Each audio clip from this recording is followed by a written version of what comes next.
Welcome everyone to another night at the round table. Yes, this one is I am so excited to talk about this. I'm sure you read the title of this episode, but I will of course introduce the members of this round table before I get too excited. I am Zinger of the Zingness podcast.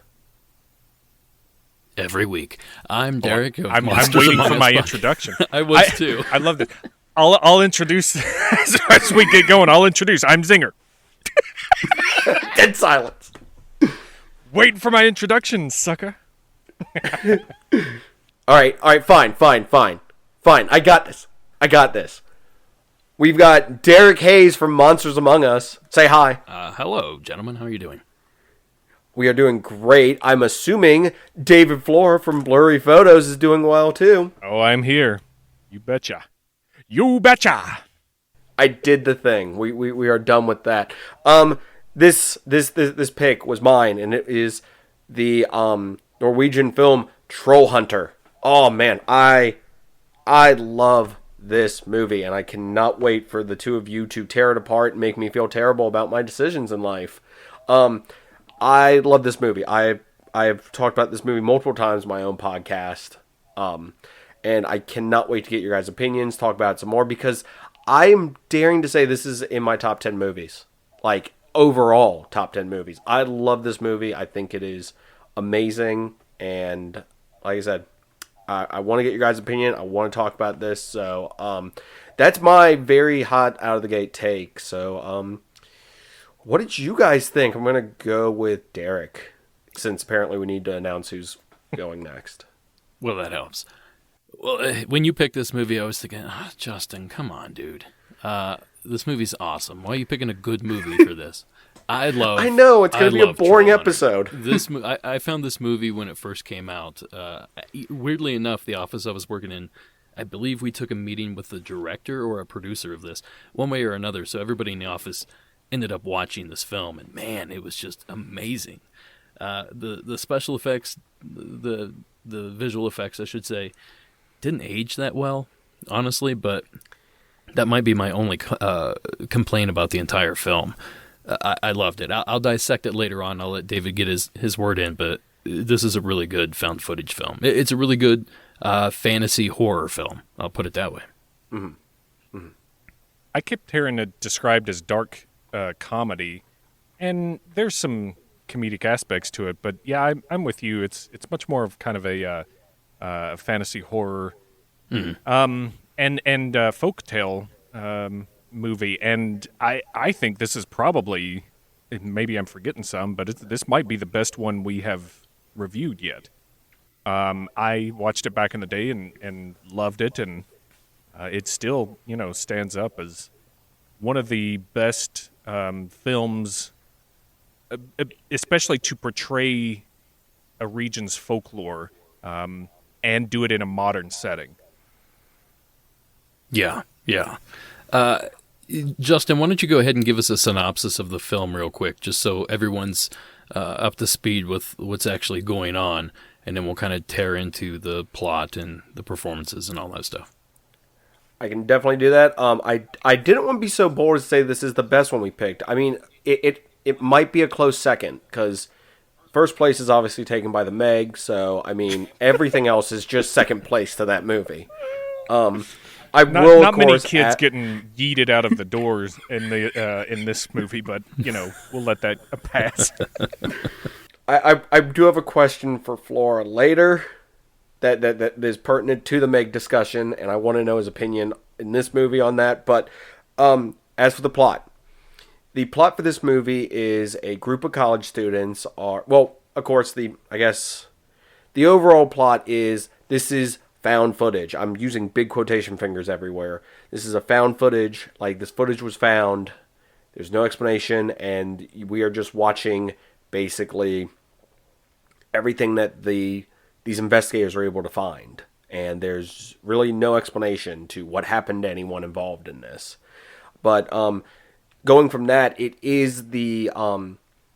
takes place, of course, in Norway. It's around a group of college students, 3 of them, doing a class project documentary thing on bear hunting and poaching that is going on.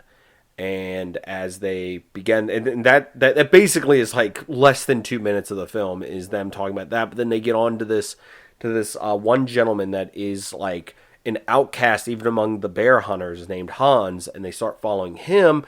And basically some weird events transpired where trolls turned out to be real, and they are all over Norway, and Hans is like the only line of defense between the people of Norway and a massive amount of trolls that are just everywhere, and oh my, just chaos ensues afterwards. So, I guess is that a good summation for you guys? Sure. All right, cool. Also, ton of folklore and stuff like that, but we will get into it. Well, maybe we should add that this film crew, they kind of get in this.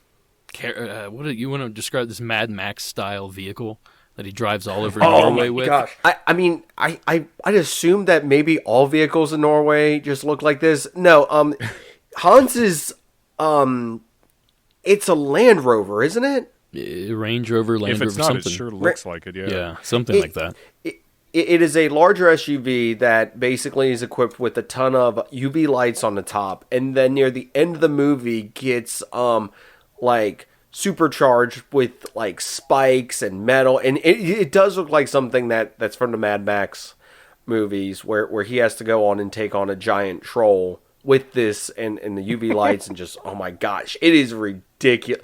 Like describing this movie, it's like this is ridiculous, and it's like I loved every bit of it. No, the troll hunter in this movie, Hans, is the character's amazing. He is a basically beaten down, basically government worker who's just tired of doing his job and wants the world to know what is going on, and just allows this group of college kids to follow him. And like he even wears a suit of armor at one point, kind of taking on the knights, the knight slaying the beast sort of role. If you would, on a bridge. He gets kind of yeeted in that moment. Not as crazy as that kid in La Llorona, but he gets smacked. I mean, he gets. Oh my god! Like it's one of those things. I've seen this movie a ton of times, and every time I forget just how hard he gets just slammed around by that troll, and then just gets up and is like, whatever. Now, what he's basically doing is he's driving around Norway, looking for all these different subspecies of trolls. Apparently, there are two types. Now, you guys might correct me on this if I'm wrong, but there's the mountain trolls and the woodland trolls, and then there's different subspecies of each of those. And some of them are small, some of them are large, some live in family groups, and they're all these different amalgamations of folkloric troll descriptions, I guess. Hairy, big noses. A lot of them are like toward the end. I'm sure we're going to talk about this. Spoiler alert, of course. Some of these trolls are like 400 or 500 feet tall, or something along those lines. They're massive. So we'll get into that here in a bit. But that's kind of the variety they're dealing with. He's going around essentially hunting these trolls that get out of their designated regions that were set up by the government. So just imagine it's Jurassic Park with trolls and a Norwegian troll hunter. Yeah, he's the Robert Muldoon of... I couldn't think of the dude's name. Shoot her! Clever troll. Yeah. Also, you got trolls with multiple heads, too. Like, there's a whole... Like... The thing I love in with this is it wraps the mythology into modern day perfectly. Yeah, in my opinion, it does. Yeah, doesn't fully explain everything. Like there's a lot of like stuff left hanging, but for the most part, it does an amazing job of like kind of intertwining it with our modern day. And to be honest, I mean, I know that this is a fictional thing and everything, but it makes it so believable. It's like, I want to believe sort of thing.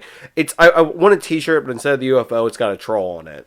One of the things like, because of this. I picked up on that, I'm sure everybody else did too, I'm not special, but that I noticed kind of helps sell that is they would go around and film things that were just everyday normal things. a car that was out in the middle of the lake, and like you could just see the top of it. Obviously, a part of a flood or it rolled out of control, but they blamed trolls on it. There was a storage like one of those big shipping containers. What is this? Comex, I think is what those things are called. Kicked in, like it looked like something like tried to break into it, and they're like, "Oh, well, we store tires in here, and trolls love to eat tires." So it tried to kick in and get in here. So they just used things in their everyday environment and kind of flipped them on their heads to explain. David, you're going to have the perfect quote for this, but basically they're using anecdotal evidence to create a completely different world, essentially. Is that making sense? Oh, yeah. Yeah, it's kind of like they're taking their environment and molding the film around it so it's more believable. As opposed to trying to create or manufacture stuff to fit what their narrative is, in a way, I think is what you're saying, right? Much more eloquently put it. Thank you. Put it. And I agree. I agree. Well, and I watched a little behind the scenes on this, how they did it, and this is part of the reason why I think this is such a strong movie. Is it's mostly independent. They had a filmmaker from Norway who was well-versed in the folklore, loved it, grew up with it, drew on all that to write the script. I think he went to film school in California and then came back, got a grant to make this thing.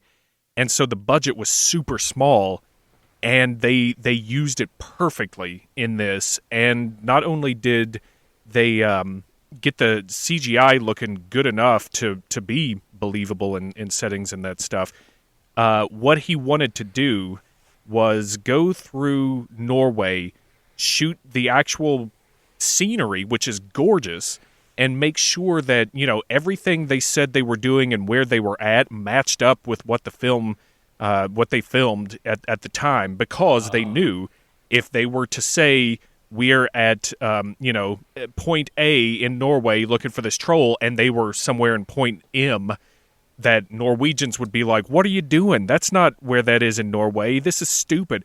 And so they really tried to pay attention to little details like that, and a lot of the movie is improvised because they wanted it to be more organic and real, and I think it's such a great testament to what you can do with film on a limited budget and with no grubby little producer hands trying to do what they think is right for it. You know what I mean? Yeah.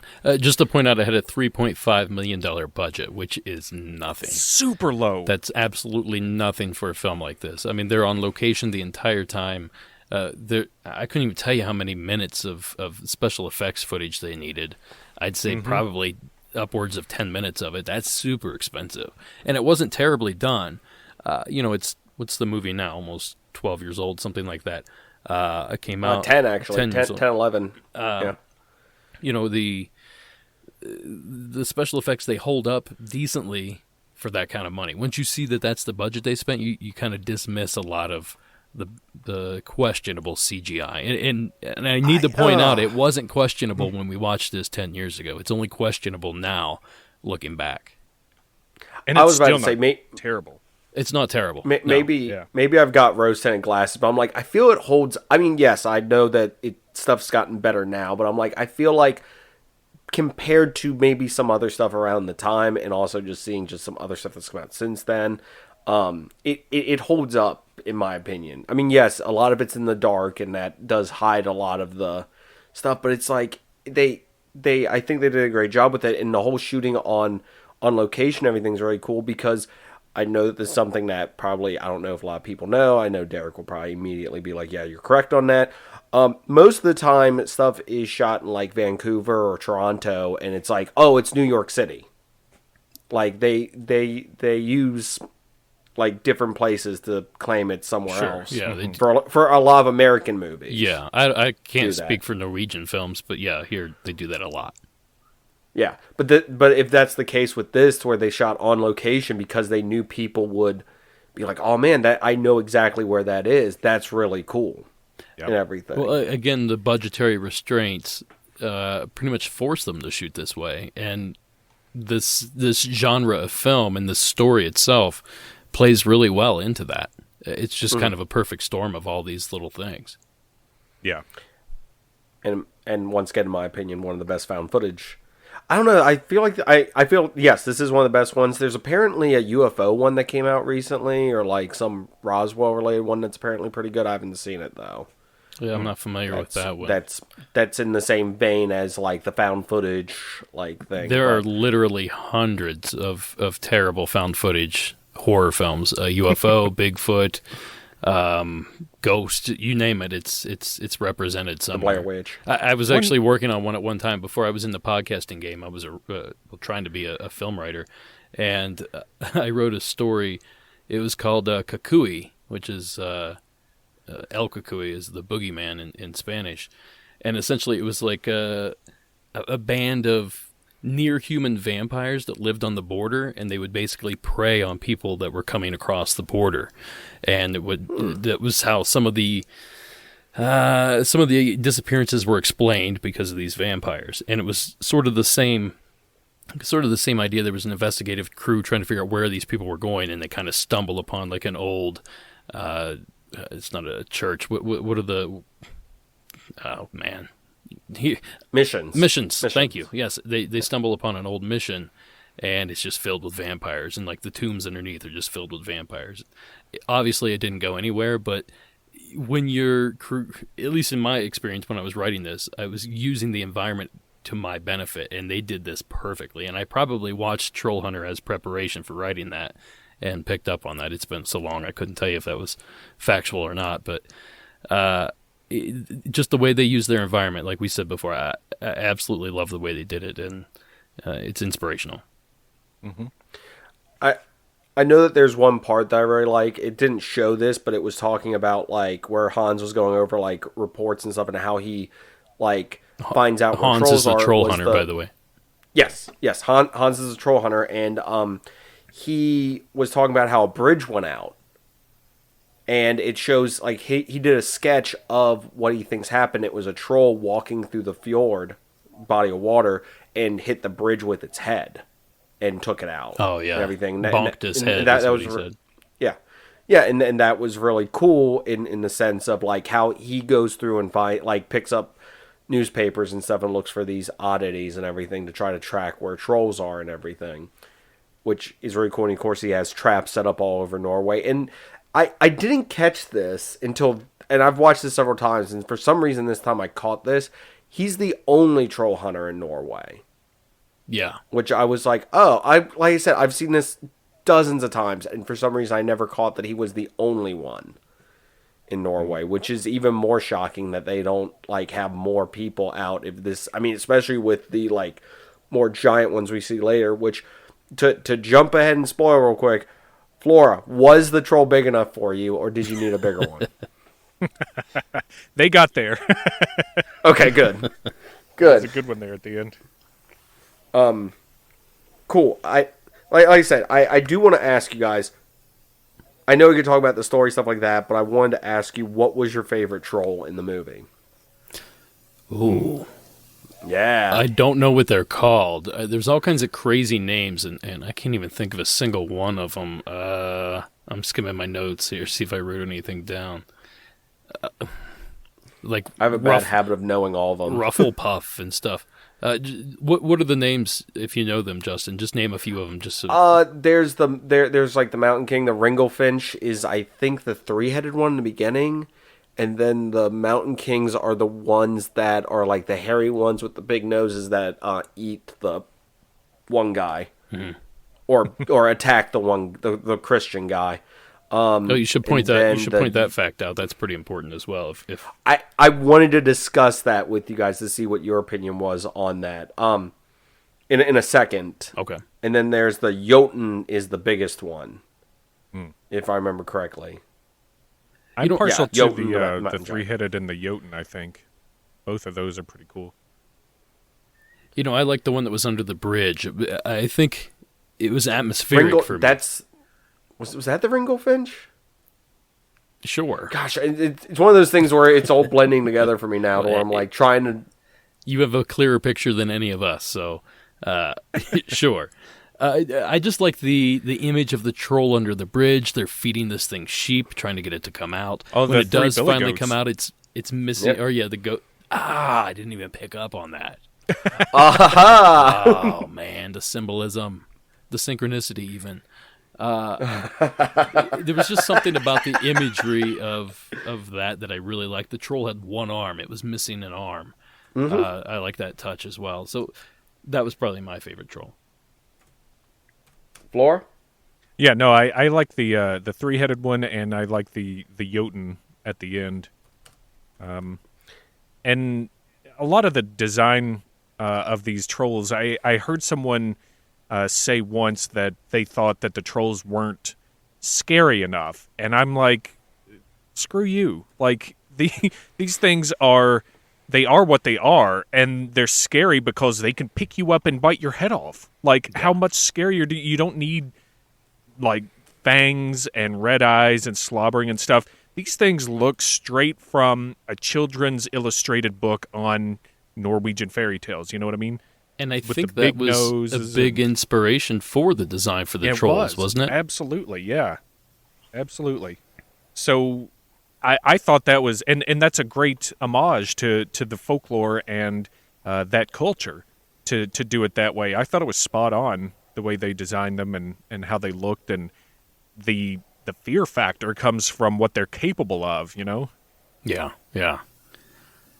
And each of these trolls had their own little niche in the environment as well, which I thought was pretty fun and helped sell the idea that these things could exist.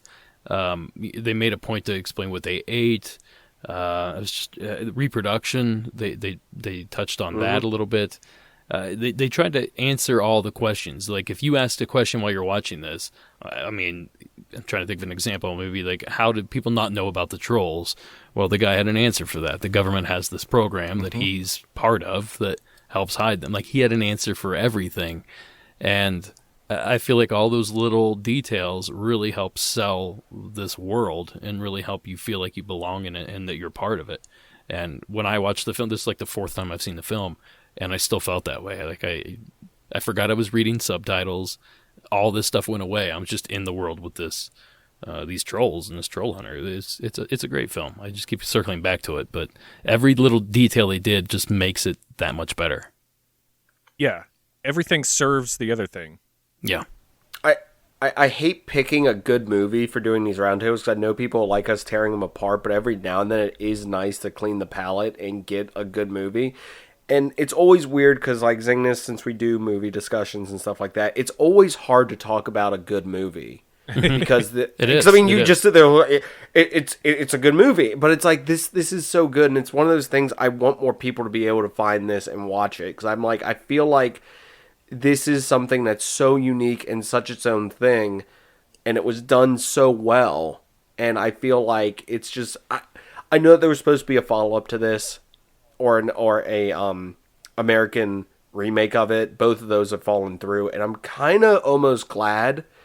Because I like it being its own unique, like, one-off thing that, like, I can go back to and watch and enjoy. Well, there's something to be said too about it taking place in Norway. I've never been to Norway, so when I see this is all foreign to me. So it makes it even more believable.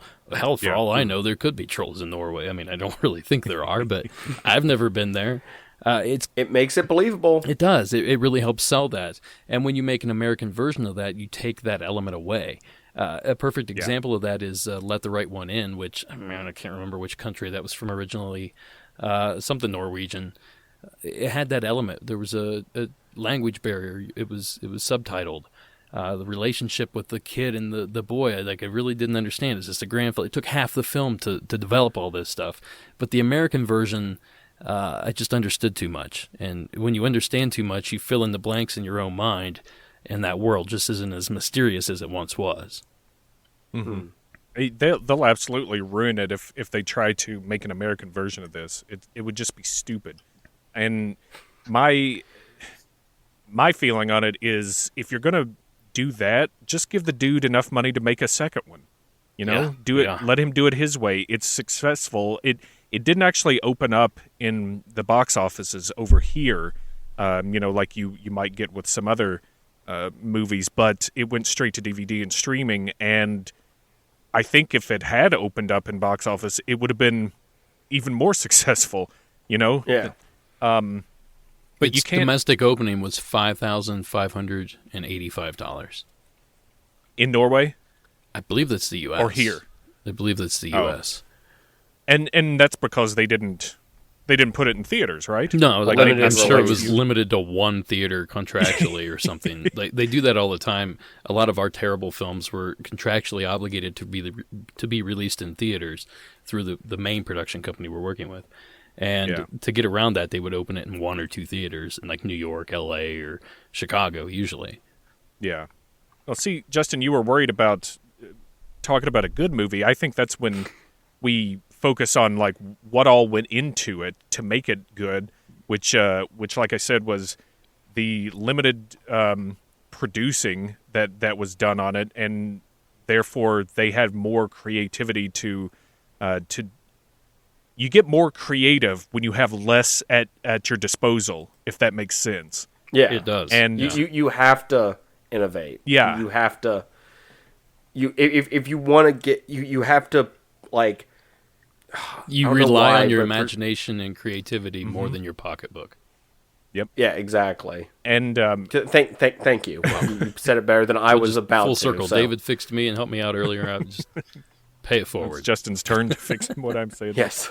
But you see it in this, that when you have someone who loves the source material and pays homage to it, respects it, and writes, things that are directly pulled from it in order to tell a good story, you see what it's capable of and what you can get out of it, as opposed to what some bigwigs, fat cats, think that will sell tickets and popcorn. So that is what I think you can focus on with this movie. It's a good movie.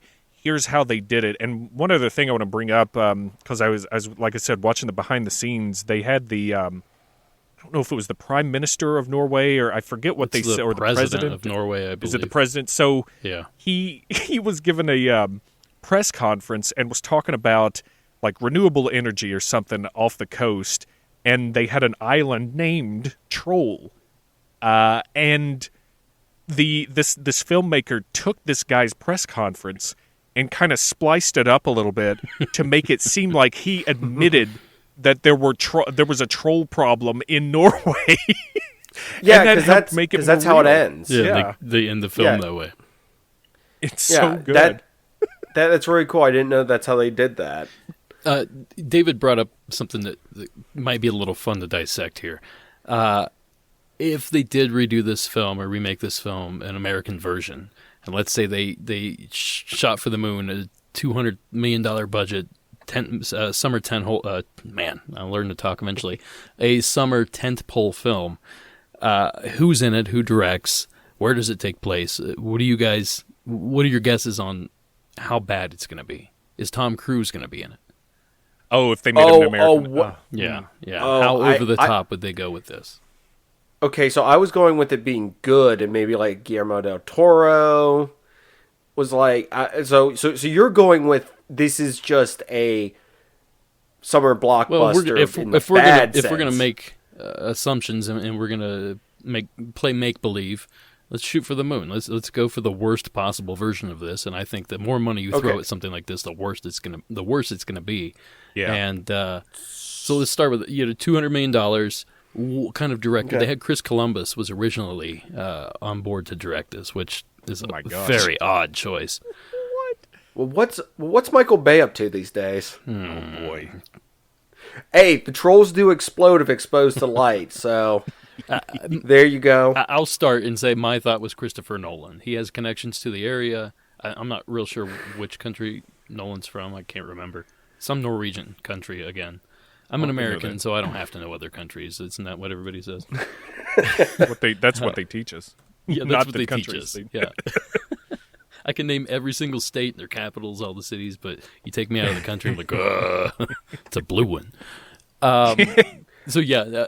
For me, Christopher Nolan would tear this thing up.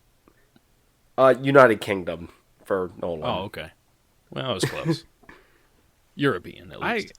I like Justin's thought of Guillermo del Toro. That seems like something that'd be up his alley, but I think it would come out like Pacific Rim 2 or something. Like it just would miss the mark, even with that. Would big he budget. capture the action that's required to? I think he'd overdo it. You think so? I'm okay. Yeah, I agree with that. I was going to argue with a second, but for a second. Just based on for a lead. Just based on Pacific Rim 2. I've never seen it, so that's why I didn't make any arguments because I've only seen a few. I still haven't seen it. I still haven't seen it, and I love the first one, but I'm good. I don't need a follow up. I was good on the first one. I did see. I think it's called Atlantic Rim.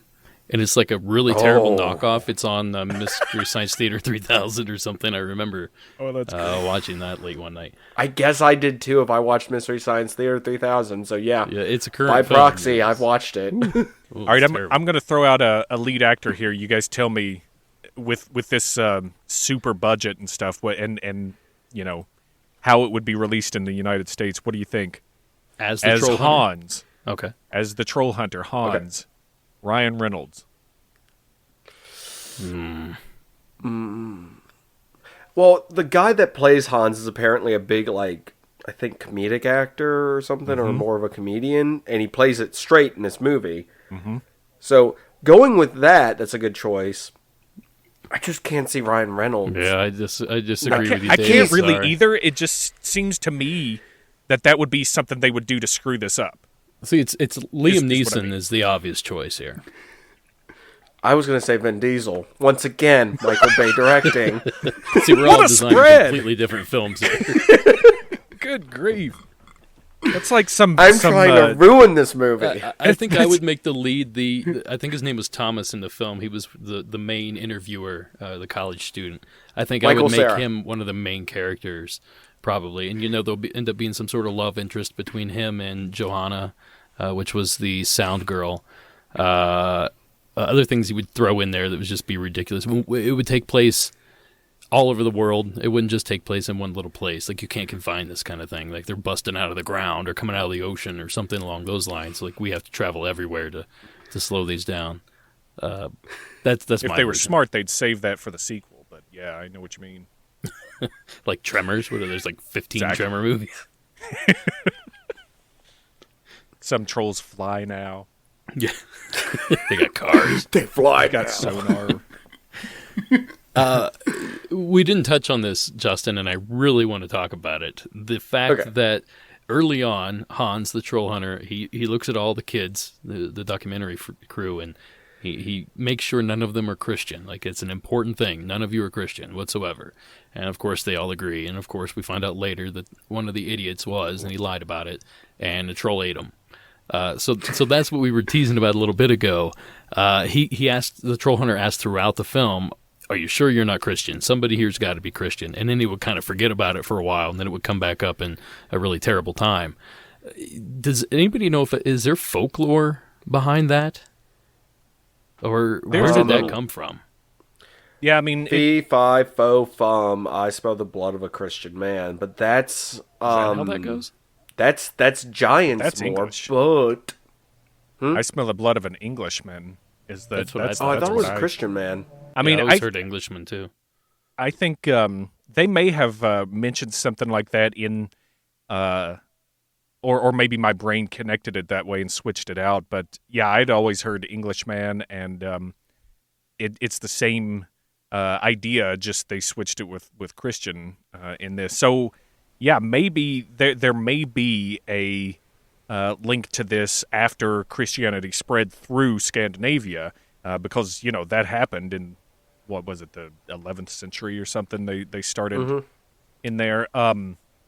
And so that could have influenced the culture's folklore to then be a connection to why Christians are at odds with these things, and to a bigger degree how the culture kind of viewed Christianity when it came in and how it fit in eventually.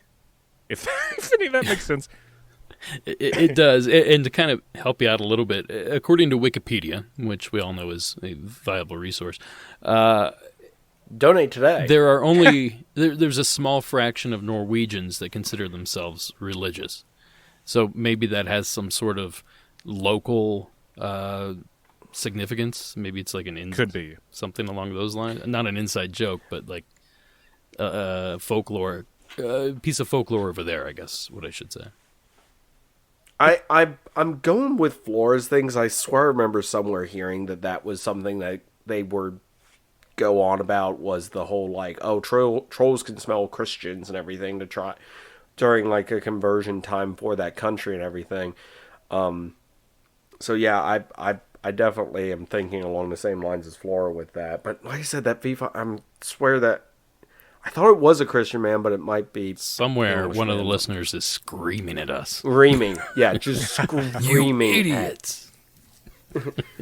I mean, it's not like we have the power of the internet in front of any of us to look this up. And I looked at the Christian blood thing, and it immediately went to Troll Hunter. Well, hey, look, my keyboard is really noisy, and I take my job very seriously, so I don't want to make any sounds. There was something. On that note, you're going to hear a crack of a beer in a second. There was something weird that was also mentioned in regards to this. He was questioning everybody after he suspected one of them of actually being Christian, and he turns to the woman Johanna and says, "Oh, she's not. I know she's not Christian," and like just glosses over that. Did anybody catch that? And does anybody have a clue what that's about? I have no clue.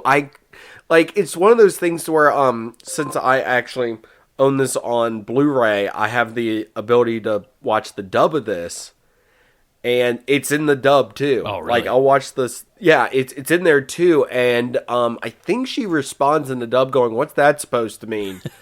And the dub actor for Hans just laughs, and it just moves on from there.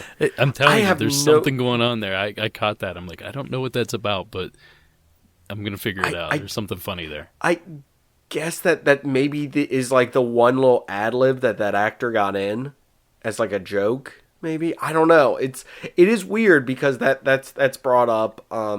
There also is the question later of the replacement camera person they get. She says she's Muslim, and Hans just sort of shrugs, and he's like, "I will see." So I'm like, I mean, good for bringing up that.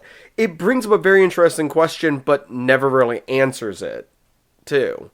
Well, it does that throughout the film. I mean, there's so many unanswered questions throughout the film. So, do you think it was a little like nod at her being kind of a woman of loose morals? That's what I thought it was, and I'll tell you what I really thought it was. I thought I would look up the actress, which I haven't done yet, and find out she was like a porn star or something. I thought it would be that deep of a joke. It stuck out to me that much that I'm going to look her up actually and just see who she is. I mean, please don't write me letters. I'm not accusing anybody of doing porn. I'm just making funny jokes. But the film is kind of satirical in a way. That's what I had also picked up on with the behind-the-scenes stuff, was that they have a bunch of references in there to things like the government and religion and how people act around certain things in the folklore and the culture. So I think that it could have been something that was funny to them that us as Americans didn't really pick up on, but doesn't ruin anything. Sure. To help you out, Derek, her name is also Joanna, the actress. They really went far outside the box with naming her for the movie. Oh, wow. Okay. Well, I'm looking her up. I didn't look up her name because I just assumed I couldn't pronounce it. She is in a... I'm not trying her last name, by the way. She is in a film called Porny, Porni, or a show. But it comes out in 2021. It's a show. But it comes out in 2021, so obviously it wouldn't be in reference to... I don't know. Huh. Maybe I'm just making a big deal out of... because everything else I'm seeing in her, I don't see anything that sticks out. All of these great talking points we can have, and Derek has honed in on a throwaway line by Hans. Hey, it's a good film. It takes a lot of work to find things to rag on, okay? So what do you guys think of the UV light, the whole thing with like the light affects them and everything? Like the troll mythology as a whole? Yeah, I mean Loved it's and the fact that they'll explode. So Michael Bay, it was just one of those things that like you kind of saw it coming because he points it out earlier. He's like, oh, a UV light, and then he hits the one with the light and like basically turns it to stone instantly. The other one, he has like light grenades strapped to him when he's in that armored suit, and has like a switch on his chest he can hit, and then that one just explodes. And the final one turns to stone, I think, too. Yeah, he does, and then crumbles. Oh yeah, because he shoots it with like a missile or something. Some sort of light missile. Usually that stuff doesn't work in these types of movies. You know what I mean? Like, it works a little bit, but I feel like when you're battling monsters and things like that, and you have these monster-fighting weapons, they'll only work for a certain bit, and then you just kind of get wrecked. But these were very effective, and I was kind of surprised at that, and it's nice. Well, the Go ahead, Dan. I was just going to say, I think that's because the bad guy in this film wasn't the trolls. It was the other government agency that ultimately ended the film. Of course. The film ends with, what's the guy's name? Finn, I think. So it's another wing of the government there in Norway that they're hiding the troll. Actually, they are the wing that's hiding the trolls, and I guess they go to all lengths to get the footage back, which means taking out this film crew. That's how it ends. Yeah. That's how it ends. For those that want to watch it. I thought they got an all expenses paid vacation. Well, oh, this film got dark now. Speaking of Again, vacation, I did see an an interview from the Joanna that said that this is one of the hardest things she's ever done in her life. I guess they were actually out in the field, like shooting, walking through the woods, like doing all this stuff, Revenant style. Well, she like keeps on turning up missing half the time in the movie and like runs through the woods to get back to them. So, I mean, yes, this probably was very hard for This probably was really hard for that poor girl having to run through the woods constantly because they're like, oh, well, we've got, the guy with the camera, we've got the other guy, and you're going to get lost again. Apparently, they did literally just drive places and stop and get out, and we're like, this is an amazing looking cliff with a waterfall. Let's shoot a scene here. Just improvise something real quick.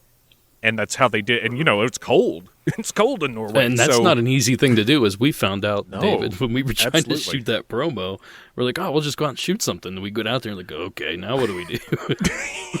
Like, let's let the environment do the heavy lifting for us. Yep, there we go. That's what they did, too. Another detail I loved, and it's kind of circling back, this is all just coming back to me, the three-headed troll, they kind of explained, the troll, Hans, the troll hunter, explained that they're not heads. He has one head, and the other two are like growths, essentially, that look like heads, but they don't actually function as heads. And like little details like that, I'm like, what? That's fascinating. And then we already know about the UV stuff, but he meets with a veterinarian, and she kind of explains the science behind all this stuff. Their veins can't contract at all, so the added, oh man, how did that go? Something like the UV light created vitamin D in their body that didn't allow their veins to expand, and then they just essentially exploded, or something along that. I'm sure I'm screwing that fake science all up. No, it's cool because it's not just they just can't handle light. It's they give a scientific explanation, which I appreciate them at least trying that more than just like in a vampire movie. It's they don't like garlic. Yeah. No, why? They did a great job. Because they don't. Yeah, they did a great job of explaining this stuff, grounding it in reality. I think all these, I keep saying it, but all these little details that they did really helped make this film what it was. Yeah, I definitely agree with you on that, and that's why I think this film has a special place in my heart, is because I imagine, I keep on imagining like the American equivalent would be if they did this, but it was them hunting Bigfoot or something in a similar vein, and it would just be awful. Yeah. because it just wouldn't be done the same. But that's the thing. They took something that's so like a cornerstone of like their heritage and culture in that area and made something amazing with it. And like I said, we've said it before that this person obviously loves their heritage and everything and put a lot of that into this. Well, it's also introducing us to, I don't know much about trolls. Maybe you guys do, but I certainly don't. I thought they had fuzzy hair until I watched this movie. That was a terrible joke. No. So watching fine. So watching this kind of reintroduced me to a monster that I'm not really exposed to. I mean, I can think of the troll movies from the early '80s that were hilariously awful. Outside of that, there really isn't many. There really isn't too many references to trolls in our lexicon or folklore or whatever you want to call it. So it's great to be introduced to these kind of things. It's kind of the equivalent of going to Japan and seeing or having a movie come from Japan about the kappa or Australia about the bunyip or something like that. It's like things we've heard about, we know about in a few stories, but we don't have the visuals, we don't have the details, and this fills us in on all that stuff. That's a good point. And sometimes it gets kind of convoluted because in this particular case with trolls, their folklore and how they view trolls and things, which also don't forget the Tolkien drew on as well, because the trolls in there, much like this, they get turned to stone at dawn. But over here with Dungeons and Dragons and the Forgotten Realms world and though that fantasy setting, trolls are a little bit different. They're a lot more sinister, they're wiry, they're very tough and foreboding because they regenerate limbs. So you can't just hack them to death. They'll regrow heads and arms and legs, and you have to, there's a certain way you got to kill them in that fantasy setting. So it's a lot different in a lot of aspects that we might know over here just from the world of D&D. To put a little geeky spin on Warcraft. It, but it's very interesting, and I agree with you, Derek. It's good to see that from other cultures as well. Score one for me. The troll hunter. Let's talk about this guy a little bit because his Hans. I have a difficult time. I need to stop. Trying to. How do I even want to word this? So I don't want to criticize his performance because that's not what I'm doing. But I don't speak his language, so I'm having to read what he's saying and then try to judge the performance he's giving. And I can't tell if he's complete deadpan or if he's just trying to be that grumpy character. Like I'm trying to get his nuances, and I'm having a really difficult time picking those up. Does any of those details make sense? Do you guys know what I'm even getting at, or am I just a weirdo? Well, I'm going off of the dub because I've watched this a ton of times, and I've never done it without the dub on. I wish I had the dub because I want to. I'm a visual person anyway. I want to see what's going on. So the voiceover people do a good job, not a great job, but a good job of at least doing some of the stuff. But it's obvious that he's really weird even with the dub too, because he comes. I guess that's just the character then, because he doesn't come off as he kind of goes back and forth. I don't know. The whole thing that got me, I know this was something pointed out in a previous thing this where you discussed this, is he goes from not wanting to work with these kids to like within a 2-minute span being like, okay, you guys can follow me. Yeah. It's just a weird quick turn for him. And I mean, I know that yes, we need to have that done so we can move on the story and everything, but I don't know, it's just weird. They didn't spend a lot of time on that development as far as scripting's concerned. I that is a complaint I had, but I wasn't going to voice it because it's compared to the overall piece of work, it's really minuscule. But yeah, it's just his demeanor was so strange to me. I'm like, is he a grumpy old man? Is he just a quiet person? Like I was having such a hard time figuring him out. being beaten down and tired of doing this over and over with little to no recognition. I get from it, you know. I guess, yeah. I guess when you say that, and I like think about his performance again, it certainly does show through, I guess. Huh. I mean, it probably has more to do with me than the film itself, as I can't read a film and listen to a character at the same time. But can't read a film. That, you know what? Thank you for giving me the next time I have to read subtitles in something. I'm gonna be like, oh, I can't wait to read this movie, or this show. So something I wanted to bring up, because I know, and I didn't want to plug it too much, but I know Flora has done a blurry photos on Trolls. Mm-hmm. Episode 202. That's right. Been a couple years. I only know that off the top of my head because I listened to it earlier today to see I was like, I think they talk about Troll Hunter in there. Let me double check real quick, because I don't want to mention it and you'd be like, this was the first time I ever watched that movie. Derek, have you ever had any troll reports through Monsters Among Us? I don't think so. I can think of like little people, like people of the forest kind of things. Yeah, but I can't think of any outright troll experience where somebody used the word troll. I can't think of one. No. They're super uncommon, because I wanted to try to look these up a long time ago, like reports of people seeing trolls, and they are few and far between. Because, of course, I mean, who knows how real they are? I'm not going to say 100% no. I'm not going to say anywhere yes, but it's just something that you don't get many reports of. And I was going to ask David if he remembers anything from his old research or anything of any actual reports. I think they're all older, if I remember correctly. The only thing I can vaguely recall from that is that people respect them and they don't like mess with it. In terms of the folklore, and it's kind of a we're going to say, trolls, they're it's folklore and everything like that, but we're not going to do anything to piss them off. So it's kind of a respectful arm's length view of them, I think, is what I remember. There's a photo. It's been going around the internet for probably 10 years now.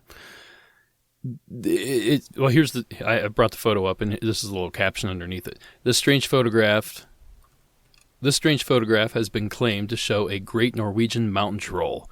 It is said to have been taken in 1942 by the crew of a British Royal Air Force recon flight around 300 miles north of Bergen, Norway.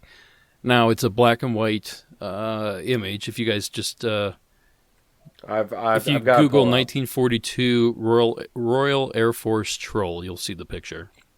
It looks I guess convincing. It's Do you want me to rain on your parade now or later? No, I'm gonna rain on my own here in just a second. Oh, okay, It looks like a decent photo. It's vague. There's not much. You see a snowy pine forest in the foreground, and like it looks like weather or something. And in the distance, you can see the outline of a gigantic troll, lumbering over the timber. But they used this as a promotional stunt for the film we're talking about. So this picture is bogus. In fact, the troll in the finale of the film is actually the troll you see in that photo. I'll throw a link to this to you guys so you can put in the show notes when we post. So if anybody wants to look at this, they can check it out. I heard you say it. I'm like, I know exactly which one he's going for, and I know it's a promotion for the film, and I want him to just be like, oh man, this is so believable. It's so, and I just can't believe we have this image. I was gonna play it up a little bit more and then crap on it, but whatever. It's a cool photo, but it's very cool that the. Sorry, I didn't the know filmmakers. Sorry, go ahead, Justin. I was going to say the filmmakers going to this length to give us this image and put this image out there into the world as something that people point to as like, oh, it's real. Yeah, isn't it weird how that kind of happens? You create the evidence you need to support the stance you've taken. Yeah, it's always marketing, right? It's like the scary clowns with the balloons and stuff. And they said that in the lead up to releasing this, they started leaking some footage and this and that to build anticipation and things. So, yeah, I believe that. And it makes it hard for people like us who like to talk about this stuff in a real context, because too many people see it and believe it immediately. Yeah. And don't believe it when you're like, this is part of a promotional stunt. They're like, well, yeah, you're just part of a government shill. Or even worse, we have people that see the photo, figure out that it was created as a viral campaign, and then they look at us like, oh, look at you idiots. You believed it was real. That's true. Well, I Yeah, never that's thought true. it was a real troll ever, but it's our job to investigate it, no matter what it looks like. I know that I know we've discussed this before, not to bring up the Meg again too much. I know it brings back bad memories. There was the Meg Lives documentary that they did on was it Discovery Channel? Yeah, it was. Okay. I think. I was about to say it's that or Nat Geo did it a while back, and they did a ton of they edited giant sharks into old photos, random films and stuff, and going online looking for stuff. Those pop up all the time as undeniable proof the a megalodon still exists in the world. And I'm like, this was all this is turned around and turned into my living nightmare of you can't research or find anything now because it's all tainted with this. It spoils the water essentially, where nothing else can survive in it but that. So if you're looking for, there's a perfect example. I think it was Louisiana. Somebody sent this photograph into a news station saying, "Oh, my trail camera picked this up," and it's like a pale walker or zombie or a rake or whatever you want to call this thing. It's all kind of hunched over, and you see it in the distance. And that was viral marketing for some video game. I couldn't tell you what the video game was, but they finally came out eventually years later and said, this was us. We did this to kind of create fear for this creature that you'll find in this video game. So the kind of people make that connection. But people didn't make that connection for a long time. And even to this day, I still see people send me this link all the time. Like, hey, have you seen this? I'm like, well, yeah, I have, but it's also not real. It's something completely fabricated to sell tickets. Right. But yeah, makes our job real easy, right? Respectable. I'm just waiting for the I'm just waiting for the Fresno those walker things. To be a pants promotion that didn't take off or something. Jinko's coming back, boys. Nice. Oh, jeez. Oh, aged us perfectly with that joke. God, I have not heard the term Jinko since the 90s. God dang it. I was about to say, I don't know if you guys have any final thoughts on this. Like I said, I think this is one of our better polls, so I think I can promise us I'll promise that next time I'll pick some garbage for us to really rake apart. I'm curious what our listeners enjoy more, us ripping the movie apart or us enjoying a film. Yeah. I bet it's ripping it apart, as long as it's not a movie they enjoy. I've never heard anything negative about this movie. I say that now immediately. I know my Twitter, Facebook, and everything else will be inundated with people being like, I hated this movie. Why do you keep talking about it on Zingness? Please stop doing episodes around this. The biggest complaint I heard about this film was the trolls themselves. People were really upset about the appearance of the trolls because they weren't, as they put it, classic troll looks, but that's exactly what these are based on. They're some people are too hipster for their own good. The Americanized troll, whatever that is. Like the D&D? Maybe, possibly. I don't know what that necessarily looks like, but I mean, there were 3 billy goats gruff on a bridge with a troll that ate them. Like, what more do they want? I just imagine I want a recut of this movie, but it's just troll dolls instead. Yeah. Running after them and stuff.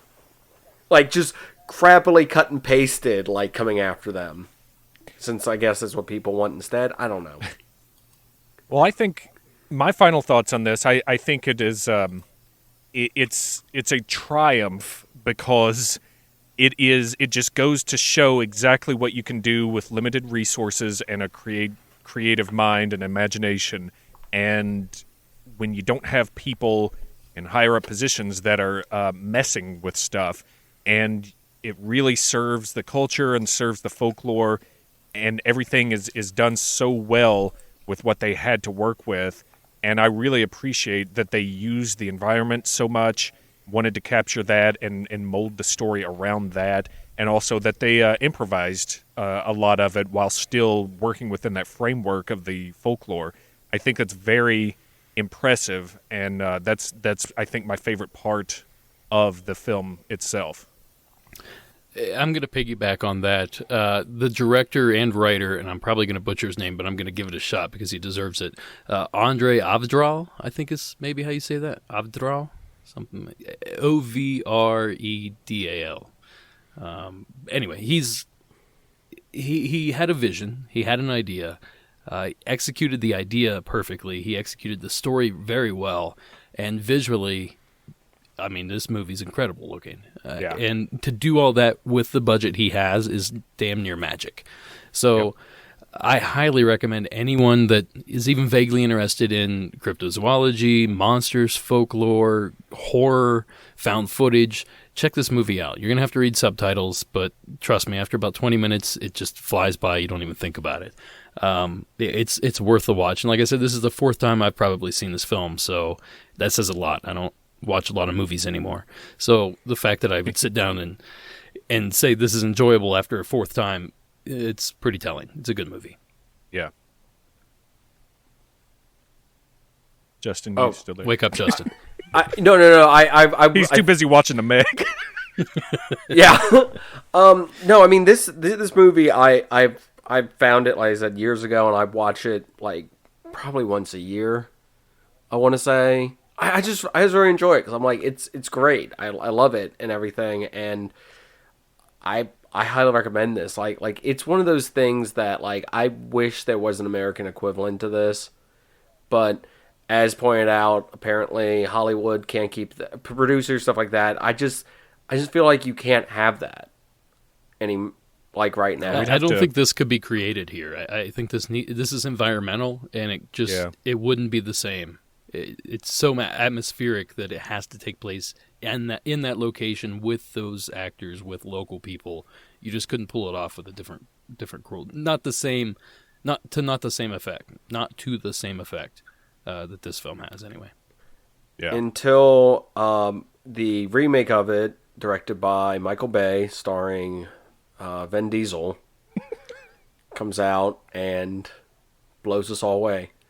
I'm trying to think who would be a good like gruff veteran person that like I feel like I just want to say Vin Diesel, who's not too old to do it.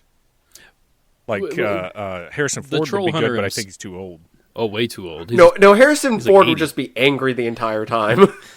This guy was around since the 70s. He talked about stories that he had hunting trolls in the 70s. So he's an older gentleman, which I think, if you're sticking to the script at least, you have to pick somebody that's 60, 70 years old. Takes Ryan Reynolds right out of it, David. I love Ryan Reynolds. Oh. If you're listening, Ryan, I love you. But you're not great for this part. He's not listening. You got Michael Bay. Ryan Reynolds would be top of the list. Actually, probably be Mark Wahlberg, but yeah. Oh, man, Mark Wahlberg? Or The Rock. Oh, man, he's the troll. Like Ben Affleck or Matt Damon or something, maybe. Just motion capture The Rock as the troll. Who's the kid that played Captain America, the blonde-haired kid? Chris Evans, yeah. Chris Evans, yeah. He should be the... He might not be old enough. Well, no, not as Hans, as the main documentarian. And then Liam Neeson as Hans, whatever his name is. Yeah. Very interesting. Christopher Nolan directing. You see this movie coming together now, I think. A little Al Pacino in there somewhere. Wow. You got a troll problem here. Gotta go out here. Got some trolls to hunt. You gotta get in this Land Rover with me. Let's get on the road. Find these trolls. I don't think we could have ruined a movie any more perfectly than we just have. Nice. Oh, That was perfect, David. I'm sorry I talked over the beginning of that because once I realized what you were doing and I shut up, I was like, "This is gold." I'll try to save it in editing. Well, gentlemen, I think we've beat this dead horse to death, or dead troll to death, rather. Yeah, we've shined all the UV light on it we can. All right, where can people find you, Derek? Well, people can find me wherever they look for me. Honestly, you can find Monsters Among Us. Hey, like I told these guys before we started recording, my Buckeyes won yesterday. I'm in such a good mood right now that this might not even be usable. You can find Monsters Among Us essentially anywhere you find podcasts. We're hosted at Red Circle. You can find Paranormal Caught on Camera. I don't know what show or what day we're on anymore. They keep moving us. I think Fridays now, but it's the Travel Channel. Any trolls on there? Travel Channel either way. What was that, Justin? Any trolls on there? Ooh, not yet. Give them time. They'll find one. All right. Or they'll CGI one for us. One way or another. Yes. All right, Dave, where can people find more from you? Same places as Derek. And these days I'm riding his coattails. So, yeah, wherever they look for Derek, I'm just going to be creeping. You can go to blurryphotos.org to find a one-stop shop, and especially the archives and things like Justin mentioned with episode 202, and I covered trolls and the folklore of trolls. So check that out, and don't forget I am streaming on Twitch these days, twitch.tv/blurryphotos. And I've got 2 audio books out, Living Among Bigfoot. If you search for that on Audible, you can find me on there with more to come. Oh, you know what? I should add that as well. I also have a couple audiobooks on there, Living with Bigfoot. David and I have the same hookup. However you find David's, Derek, you can look for mine the same way. Yeah, thanks to Derek. So, well, thanks to David for reminding me. Otherwise, nobody would even know it existed because I don't. We have dueling books in there too now, because I think you have read a couple of the books that I ended up reading in a collection too. So you can get 2 different versions of the same book from us. Ooh, you can contrast and compare which one of us did it better. I was about to say, tell us which one did it better. Who wore it best? Please don't. I was playing The Evil Within on stream the other night, and I swear to God that there was a voiceover in there that was Derek. And I had to stop the stream and text Derek and say, did you do a voiceover for this game? He didn't, I guess, unless you're lying, Derek, but it sounds that exactly I can recall, like, at least. I don't recall doing it. You have a voice doppelganger who is in a horror video game. It's amazing. You can also find me wherever you look for these two, but riding both of their coattails, just being dragged behind them. You can find Cygnus basically wherever you find great podcasts. Also, if you go to audibletrial.com/Cygnus, you can get the audiobooks. Yeah, plugging my own. I don't do audiobooks, but you can use my link to get their audiobooks. So there you go. Full circle. Goodbye. See ya.